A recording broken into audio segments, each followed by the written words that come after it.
Guys and girls, this is jerningham here, ladies and gentlemen, people, world subscribers and auto subscribers and new ones. Ukraine-Russian crisis tensions mount as MP warns light strikes.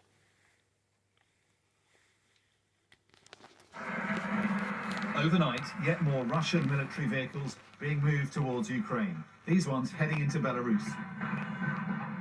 While diplomacy goes on, so does the military build-up. The rhetoric is being stepped up too. A stark warning today from Britain's Prime Minister to Russia not to attack Ukraine. Invading Ukraine, from a Russian perspective, is going to be a painful, violent and bloody business. And I think it's very important that people in Russia understand that this could be a new Chechnya. In Brussels, European foreign ministers also repeated warnings of massive consequences if Russia attacks its neighbour. The day after accusing Russia of plotting to install a puppet regime in Ukraine, Britain's Foreign Secretary promised to keep up pressure on Moscow. The reason we put that out into the public domain is we are going to call out every instance of Russia trying to influence democracy, trying to subvert Ukraine, false flag operations and sabotage.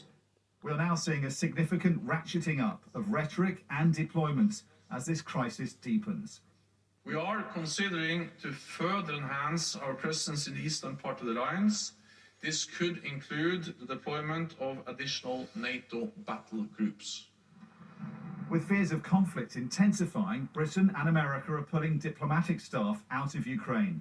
Britain's embassy will remain open, but is down to essential staff only.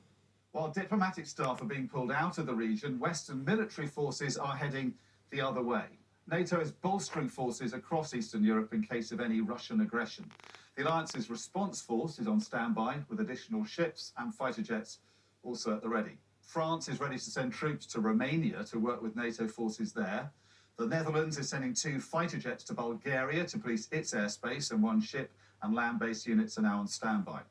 Denmark is sending 4 fighter jets to Lithuania and stationing a frigate in the Baltic Sea. And Spain is sending its own ships to join NATO naval forces.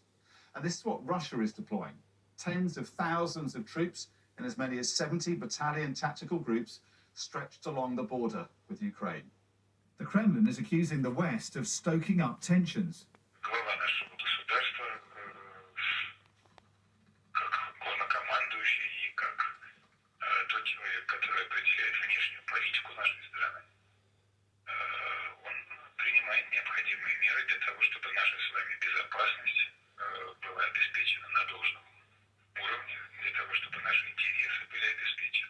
America is considering sending troops to the region. Britain has already sent anti-tank missiles.